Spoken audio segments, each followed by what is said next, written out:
Growing up, I didn't necessarily know that I was male identified, but I liked to act male.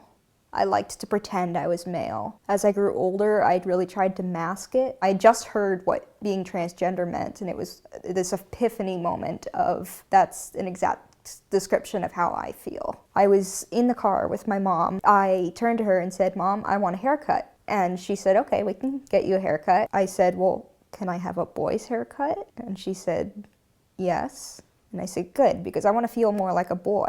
I couldn't believe I had just said that out loud, because I was just starting to acknowledge this to myself, and to say it out loud meant that it was real. My mom turned to me and said, "Well, do you feel like a boy?" And I said, "I don't know." It was a process. They started calling me Ray, which was my male name. Then they started using male pronouns, which took a long time to train them to do that. Then finally, one day, we were in the ER. I had passed out in school. She was talking to the receptionist. My mom said, "Oh, my son passed out."